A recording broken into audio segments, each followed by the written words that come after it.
Hey guys, welcome back to my channel. My name is Miriam if this is your first time coming on here. So firstly, before I start this video, I just want to say a very big thank you to everyone for engaging in my previous video. I really love the conversation in the comment section, and I like the fact that you guys find this video very helpful. Hopefully I can continue like that. So if you have any question, please leave it in the comment section below so I can reply to that, or I can do a video related to that. So in today's video, I'm going to be answering a question that popped up a lot in the last video I did, and people asking, is it easier to do express entry from the UK to Canada as a Nigerian, or is it easier to firstly go to the UK and then process coming to Canada as a Nigerian? Just to clarify, I am talking to people with Nigerian passport. I think there was a bit of confusion in my last video, and it's a different reality for someone that was born, for example, in Europe and have European passport and have Nigerian passport. It's a different experience. So this is mainly for someone with Nigerian passport only, and they're asking if it's easier if they go to the UK first before going to Canada. So the answer is not necessarily. However, there's some advantages to that. I'm going to be diving into that. So firstly, you need to know that IRCC, which is the Canadian Immigration System or Board, they don't prioritize you just because you're applying from the UK as a Nigerian. So there's no preference, there's no okay, we're going to prioritize because your location of application is London or Manchester or I don't know, Scotland or something. No. So you need to get that straight. If anybody's telling you, oh, go to the UK first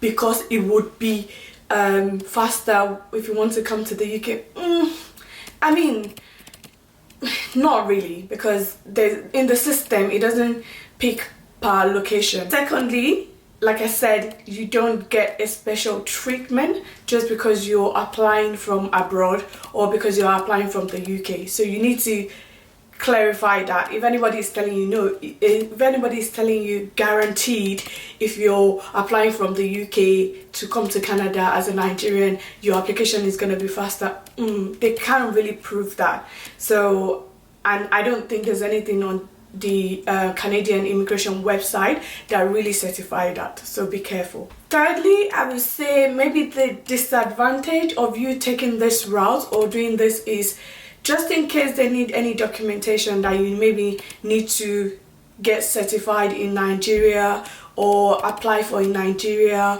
or somewhere in Nigeria and you're already in the UK, be careful when you're trying to use this system. Do you have quick access to getting your documents, or can someone get it for you?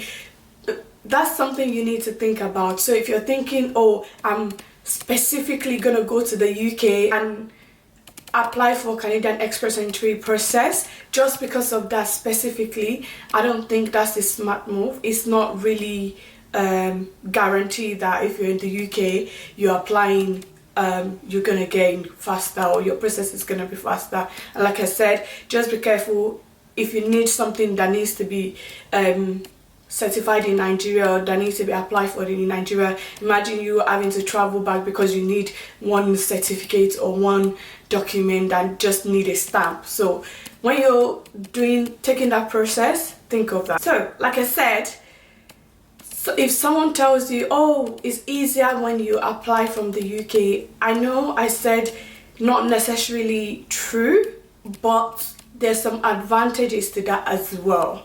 So the first advantage I would say is, for example, if you studied in the UK, I know very well that when it comes to certifying your school certificate or verifying something in your school, when you study in the UK, I've seen many people, the process of certifying that or getting a response back regarding their school is faster, just because I mean, it's the UK, their system is well structured. If you need something, maybe all you have to do is email or give a call and someone will send it to you.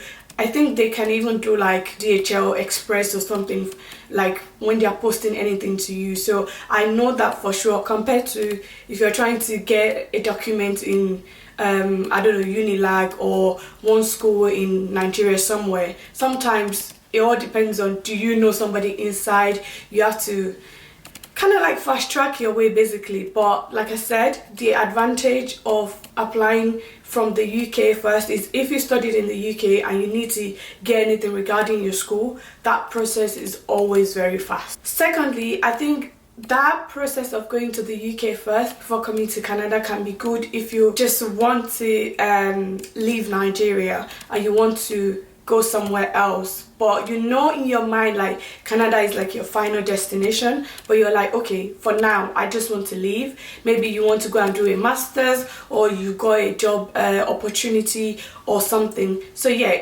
that's always like a good advantage to that. Like, yeah, leave temporarily, but you know that, okay, Canada is like my final destination and I'm processing that on the side, and if I need to do anything, I can still add the documentation. Like I said, I can still access something, or I'm going back to Nigeria anyways. It's not like I'm here permanently. Yeah, that could be a good move. Like, you can go to the UK and still continue your process or start your process from there.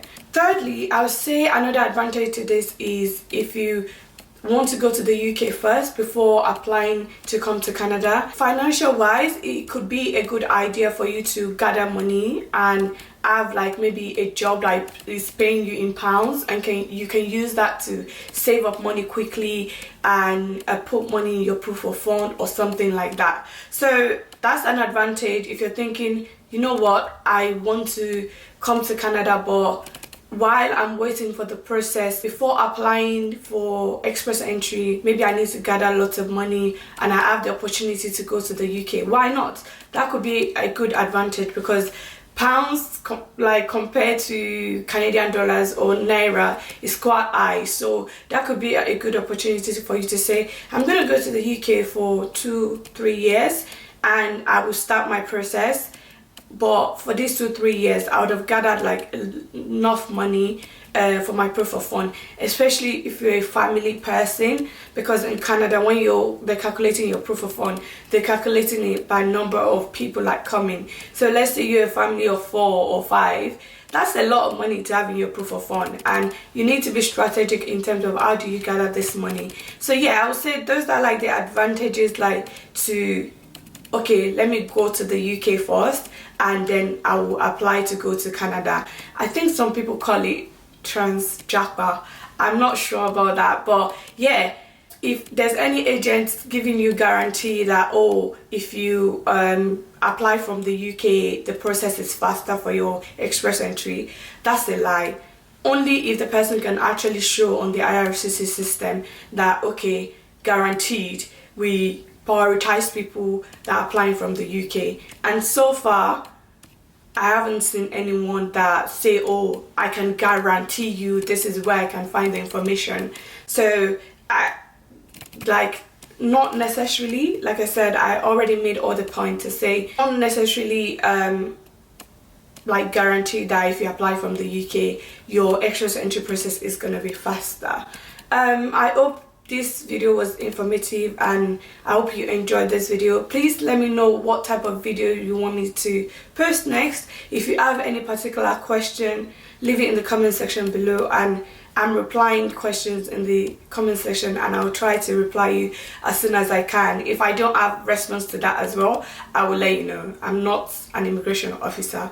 I'm just saying all this based on my personal experience, people that have been around me. I know lots of people that have done express entry, and I have like a tangible amount of information regarding that.